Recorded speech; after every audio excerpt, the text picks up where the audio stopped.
G'day petrolheads, Ken Weller here, ready to break down a right pain in the backside. Car insurance write-offs. Now nobody wants to think about their beloved motor ending up as scrap metal, but sometimes, after a nasty crash, it's just not worth putting Humpty Dumpty back together again. In the UK, insurance companies use a fancy system to decide if your car is a goner.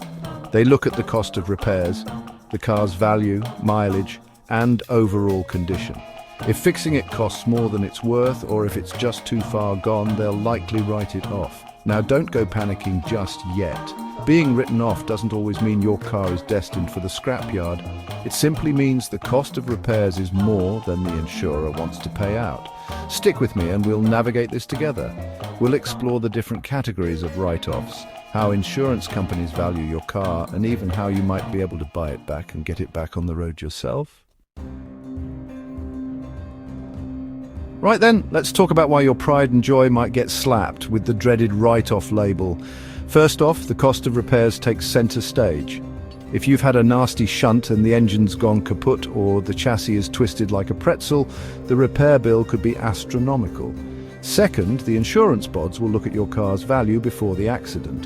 A 10-year-old hatchback with high mileage won't be worth as much as a nearly new SUV. If the repair costs are close to or even higher than the car's value, it's likely a write-off. Mileage plays a part too. A car with hundreds of thousands of miles on the clock is considered riskier to insure even after repairs.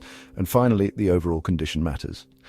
A car with pre-existing damage or rust issues is more likely to be written off even with relatively minor accident damage. Now, hold your horses. Not all write-offs are created equal. We've got four main categories, from a slight knock to a complete wreck. Category N is for non-structural damage like busted electronics or a crumpled bumper. Category S is for structural damage, but the car can be repaired. Think chassis damage. Now, Category B is where things get serious. These cars are seriously mangled and can only be sold for parts. Finally, we have Category A, the grim reaper of write-offs. These cars are completely kaput and destined for the crusher. The older system used to have categories A, B, C, and D. A and B were the same as today, while C and D meant the car could be repaired, but the costs were high compared to its value. Confusing, right? Thankfully, the new system is a bit more straightforward. Now, you might be thinking, hold on, Ken, can't you just fix a written-off car and drive it again? Well, it depends on the category. Cars in categories S and N can be repaired and allowed back on the road, but there's a catch. They need to undergo a rigorous inspection by the Driver and Vehicle Standards Agency, DVSA, to get a vehicle identity check, VIC, to make sure they're safe. This inspection is no walk in the park. The VIC ensures the car's been repaired properly and meets all safety standards. It's all about making sure that a car that's been through the ringer is still safe to drive. Remember, driving a car that hasn't passed its VIC is illegal and incredibly dangerous. So, if you're thinking of buying or repairing a written-off car, make sure it gets the all clear from the DVSA first. Section 5. Show me the money insurance payouts. Alright, let's talk about the DOSH. After your car's been declared a write-off, the insurance company will offer you a settlement. This is where things can get a bit tricky. They'll consider your car's market value before the accident, minus any outstanding finance or lease payments. Now, don't expect them to be overly generous. Insurers are in the business of making money, so their first offer might be a bit low. They might try to pull a fast one by using generic valuation tools that don't consider your car's specific condition or modifications. But don't fret. You don't have to accept their first offer. Remember, knowledge is power. Do your research, gather evidence, and don't be afraid to negotiate. Section 6. Haggling 101.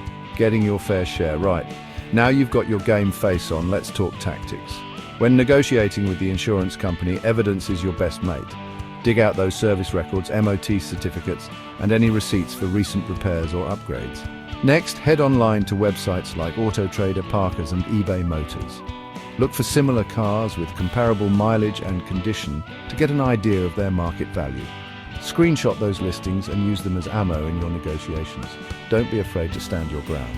If the insurer's offer is significantly lower than what you believe is fair, politely but firmly challenge them. Remember, you have rights and you deserve a fair settlement. Section 7. Auto Trader and beyond. Research is king. Let's talk about using those online platforms to your advantage. Auto Trader, Parkers and the like are gold mines of information. You can find out the average selling prices for your car models, see what extras other sellers are including, and get a feel for the market.